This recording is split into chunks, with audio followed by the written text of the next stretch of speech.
पहल रची गई है जिसका बहुत जोर शोर से प्रचार भी किया गया, और जो एक वाकई बड़ी उपलब्धि है कि इस देश को आजादी के 75 साल बाद अमृत महोत्सव के वक्त पहली बार एक आदिवासी महिला राष्ट्रपति के पद पर बैठी है। हम उन्हें बधाई और शुभकामनाएं भी देते हैं, और वाकई ये इस देश में पहली बार हुआ। मगर उस दिन के बाद, कल के बाद, आज दिल्ली के इस प्रेस क्लब में बैठ करके जिस मुद्दे पर यह बातचीत हो रही है वो देश में पहली बार नहीं हुआ है। और इस मंच पर खास तौर पे मैं जिस एक महिला को पहली बार मैं उनको सामने से देख रहा हूं, लेकिन उनके संघर्षों को लगातार पढ़ते, देखते, समझते हम यहां पर ये बात कह सकते हैं कि किसी महिला का, पहली आदिवासी महिला के तौर पर इस मुल्क का राष्ट्रपति होना बड़ी बात है, मगर वो उनकी व्यक्तिगत उपलब्धि है। मुझे लगता है कि अगर उस जगह पर लड़ने वाला कोई सोनी सूरी जैसा व्यक्ति होता तो वो एक साझा उपलब्धि होती, सामूहिक उपलब्धि होती। इस पृष्ठभूमि के साथ मैं अपनी बात रखूंगा और बहुत संक्षेप में, क्योंकि हमारे सामने बहुत वरिष्ठ लोग और जो पैनल है उसमें लड़ने वाले लोग ही हैं।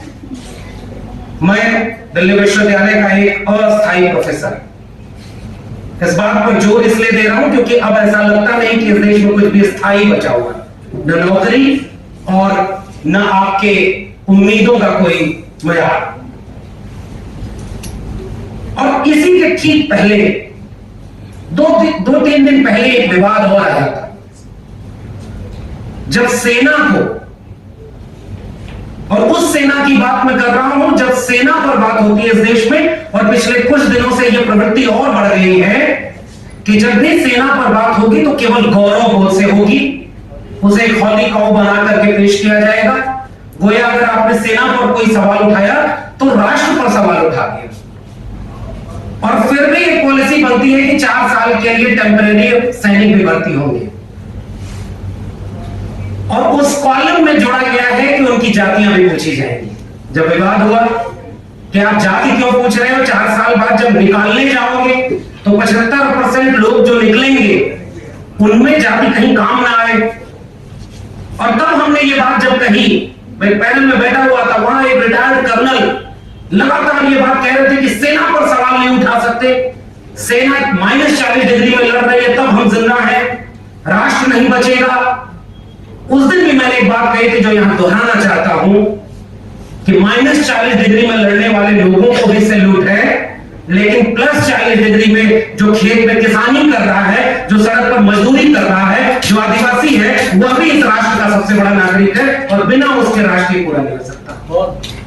इसलिए इस पृष्ठभूमि में मैं अपनी पूरी बातचीत केवल इस बात पर केंद्रित कर रहा हूं कि इस मुल्क के ही एक हिस्से में, हिमांशु जी से बात हो रही थी तो हमने यही समझा कि एक अनवरत युद्ध चल रहा है, अघोषित युद्ध चल रहा है, वो इस मुल्क के आदिवासियों के लिए, जिनके लिए जयपाल सिंह मुंडा ने संविधान सभा की बहस में कहा कि आप हमें लोकतंत्र मत सिखाइए, आपको लोकतंत्र हमसे सीखना होगा।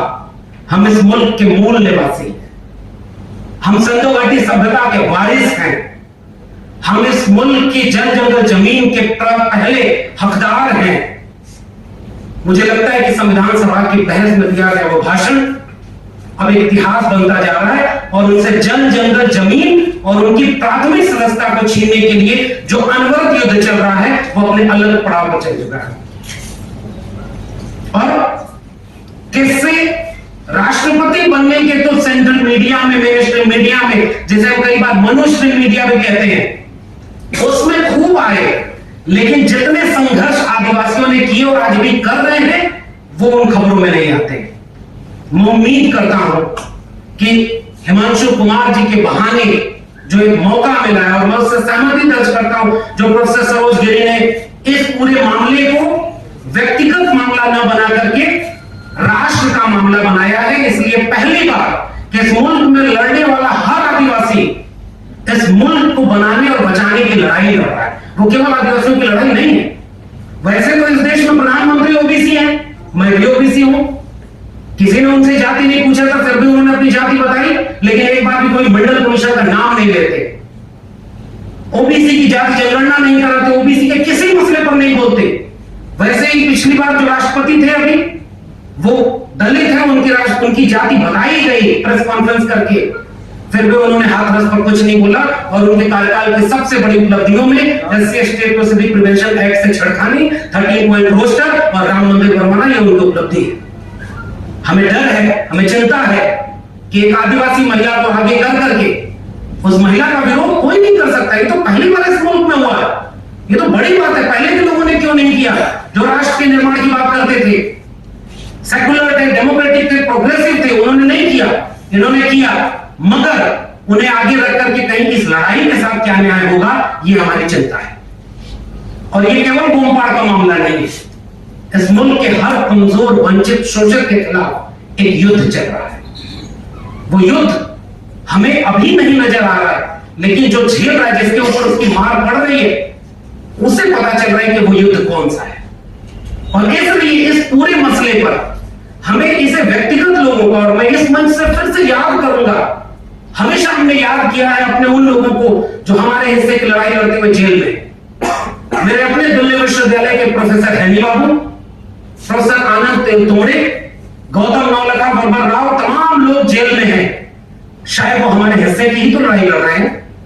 आज तक साबित कुछ नहीं हुआ, लेकिन वो जेल में। कुछ लोग जेल में जाने की तैयारी में। हिमांशु कुमार को इसलिए निशाने पर रखा गया, और मंच पर तो प्रशांत जी बैठे हुए हैं। हिमांशु जी पर जुर्माना 5 लाख का लगाया गया, प्रशांत जी पर 1 रुपए का लगाया गया था। क्या प्रशांत जी के पास 1 रुपया नहीं था? लेकिन इन्होंने तय किया कि हम वो भी जुर्माना नहीं देंगे। अच्छा, लेकिन लड़ाई लड़ी थी आपने। मुझे लगता है कि यह जो संघर्ष है, प्रतिरोध का संघर्ष है, इसे किसी व्यक्ति, मैं फिर से कह रहा हूं, भीमा कोरेगांव या लाल परिषद की बात हो, या आदिवासियों की बात हो, या ओबीसी की बात हो, दलितों की बात हो, और इस देश के वंचित शोषित लोगों की बात हो, इसे बड़े फ्रेम में देखेंगे तो हम सब उस लड़ाई में शामिल हैं। हम खामोश रह करके भी मारे ही जाएंगे।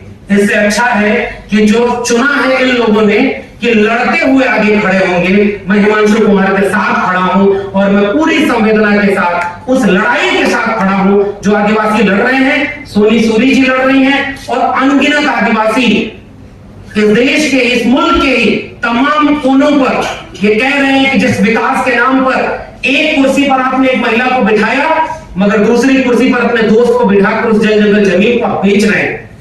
ये दोनों कुर्सियां हमारे सामने हैं। हम संघर्ष के उस विरासत के साथ खड़े हैं, और इसलिए अपनी पूरी संवेदना जताते हुए मैं यही अपनी बात खत्म करूंगा। बहुत बहुत शुक्रिया। जय भीम, जय मंडल, संविधान जिंदाबाद, कुल गुलाम जिंदाबाद, इनकलाब जिंदाबाद।